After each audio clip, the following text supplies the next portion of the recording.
back filmmakers Kyle Mooney and Evan Winter!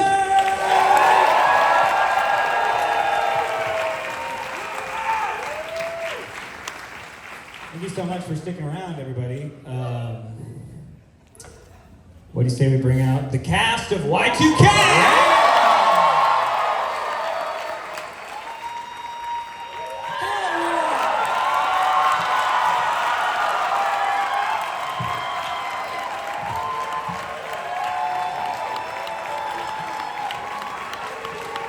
Shit, I think there's one more person back there. Hey.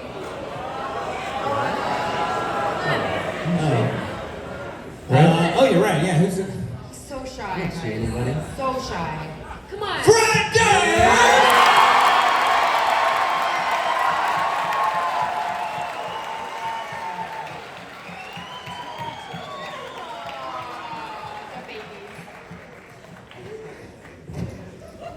There was so much planning that went into that. Fully, perfectly executed. Fred, you killed it, buddy. It's from the future. It's just one of those days where we're gonna have a Q&A. Are y'all ready? Alright, Kyle and Evan, where the fuck did all of this come from? Do you want me? Should I do it? You can tell them. Hey guys. I think on New Year's Day 2019, After a night of celebrating New Year's Eve with Evan and our friends, I texted Evan about there should be a movie about two kids going to a party on Y2K, December 31st, 1999, and it goes bad, and some of the things you see on screen happen, and Evan said... I woke up very hungover to this text. And, Congratulations, man. Yeah. Kind of through my, stupor, I just read this text, and it was kind of a fully formed idea right there in like a single text, and I was like, yeah, let's do it. Yeah. And now my fantasies. It happened so quickly, so easily. Y2K was such a letdown if you lived it, and so it was fun to get to reimagine it. For the people that were on the stage on Y2K, what were you doing? Were you taking shelter? Were you partying like fucking crazy on Y2K? I was 13, you're probably 14, right? So I think that was probably the last year I stayed at home and watched Dick Clark and the Ball Drop with my family before I started going to parties. Yeah, Fred, what were you doing? Dude, are you trolling me? How would that be a troll? I mean, this is the A24 24th year celebration of surviving Y2K, right? That's what this is? What the fuck is going on here? Is this like, we're all survivors, right? Respect. I mean, respect. 24 years later, Y2K. That's right, you were in Video MD on... You played the show New at Year's Crawford Eve, yeah. Arena. Oh shit. Oh yeah. You guys told me that this was the 24th year celebration of Y2K. Like that math has to be bad. What is this? It's 2024. What the fuck are we doing up here? Celebrating you, buddy. Oh my god. I want to know for the actors on the stage who were not alive during Y2K, what was the most interesting thing that you learned, or what did you do to prepare yourself for this deep cut of nostalgia? It's only like 20 years. It's not that deep of a cut. I mean, you were alive? Were all of you alive? Oh, okay. Keep me young, girl. No, I mean, I came across a YouTube video from my friend Curtis Connor where he watched a VHS tape. Mayor Curtis. Yeah, and he was watching a VHS tape of a survival guide for Y2K, and I thought this is the most fucking bizarre thing. But I also lived through 2012, so mass hysteria I'm no stranger to that. We all bought into 2012 as well, and we were all very disappointed that this didn't happen for some reason.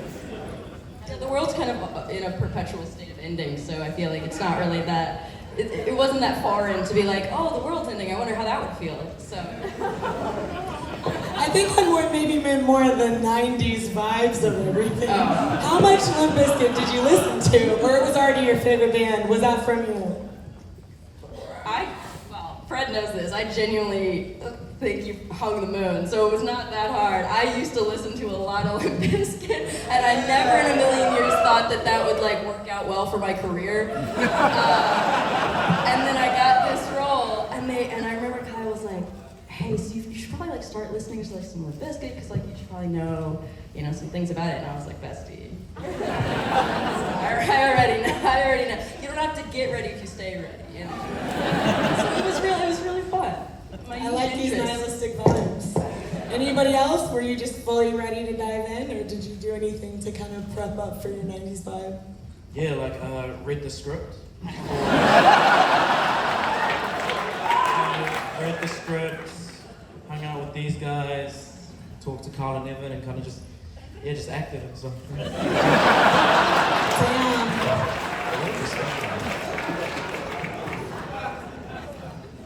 Alright, well for y'all, what was the most fun period detail in the film for you? Or what's like the deepest kind of nostalgia maybe not everybody would have noticed? Deepest cut. I mean, I thought going into tonight that y'all got me talking like Tipper Gore was about as deep a cut as you could get. Great line. I guess people remember Tipper Gore. That's Al Gore's wife, am I wrong? Correct. I have to think about. Yeah, I don't know. Herbal Essence. I don't know like if those like commercials are as relevant as they once were, but that's something that felt a little niche, maybe. I certainly haven't heard the phrase herbal essence in a long time. Cool. We should sidebar about it.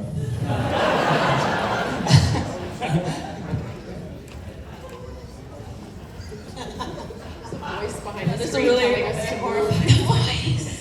Alright, can we talk a little bit about the porta potty scene and what the vibes were in Rachel's that? favorite scene. Do we have to? It was so like the fake shit. Let's just nip it in the bud. The fake shit was hot chocolate mixed with glycerin, so it smelled amazing. And it was really confusing to shoot that, but you can see lovely Jaden Martell here was covering my ear because I kept talking about how I didn't want water in my ear. So, and Evan kept saying like, get your hand off her ear, we can't see your face. But the take that got used was Jaden protecting my ear, and it fit very good job, buddy. I think I was actually yelling, douse her, douse her. Douse her, douse her, more glycerin. Tastes good too. Did it taste good? Did you try it? Why? It was unavoidable because you have to like look panicked, and so then usually that comes with being like, but then you've got camera guys like throwing pieces Yeah. of camera foam covered in like Yeah. like throwing It was them at crazy though because it was a porta potty on its side on shocks. Yeah. So it was actually bouncing us like up and 8 down. camera guys like shimmying it. Yeah. Very fun. Very fun. It was actually like really silly, Movie goofy, and magic. very fun. Yeah. Was that the most challenging part of making this film? Or what was the biggest challenge for y'all when executing? I feel like we thought that part was fun. Yeah, that was. I feel. Yeah, we had 2 takes in the porta potty. The gym was a lot to handle, I would say. A lot of extras. Yeah, a lot of moving parts, but it was so fun. One, seeing our crew come together, but also having Fred perform Faith in front of all those folks. Like, it was a very surreal moment, like talking to these background actors and trying to lead Fred them in the and lyrics of Lachlan Faith. performing Faith. What's that? Fred and Lachlan performing Faith. Yes, Lachlan on the guitar. You killed it, Lach!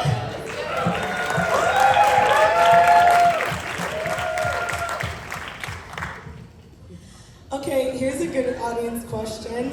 Was anyone in this film based on people that you know or knew before the end of I would like to think it's a little piece of all of us. But yeah, no, definitely. I feel like these were folks that either are us or that we grew up with for sure. Yeah. I grew up with a lot of white guys with dreads. And I incidentally grew up with Rachel Zegler. Yeah, that was perfect casting.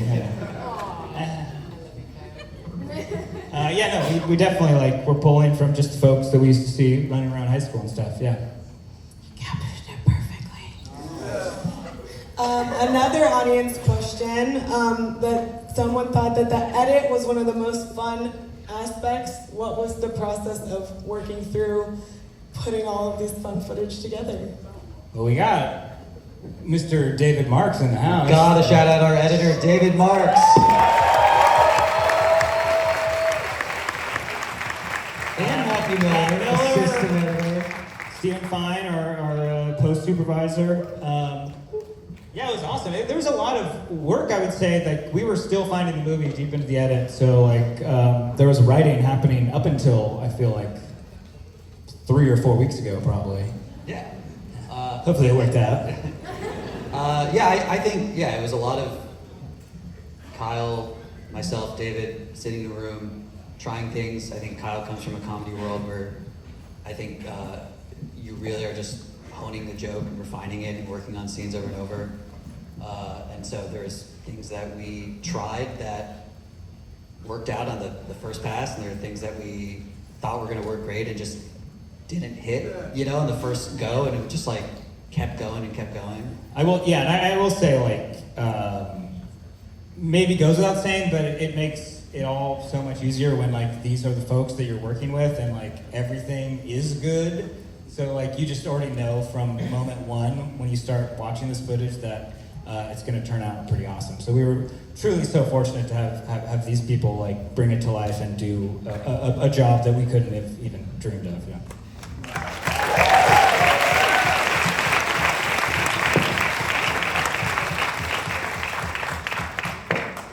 All right, I think we're gonna wrap it up, but if you had to describe your experience on this film in the 90s in one word, literally one, what would it be? Experience in the 90s? Yeah, what do you think of the 90s in one Oh, word? what do I think of the 90s? Or making the film. Oh, okay, those are two different questions. One word? Tell me what Well, your don't one talk word about- for making the film is. A one word for making the film. Do you want to go first? I might want to brainstorm a bit. Oh, Julian's got a great one. Julian, go. Fun. But Julian, did you know when you read the script that you would end up being like the inspiration for their journey to save the world? Yes, because I did read the script. Very good. No, yeah. This guy can read. It was a very heartfelt film. I think like every death was like, oh, it's so sad, and then I pull out a condom, and then CJ starts rapping. It was just very, yeah. Yes. You knew you were going to be the love of every life. I love this confidence. It's literally the best. Thank you. Fred, how did it feel to have proof that your music would literally save the fucking world in this film?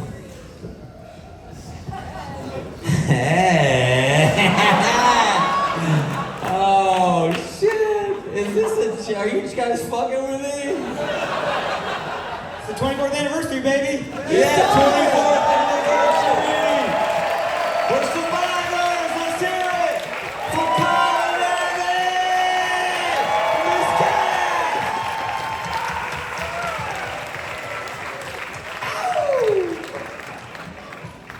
We're not topping that. I don't think we are. Thank you for coming out for this amazing fucking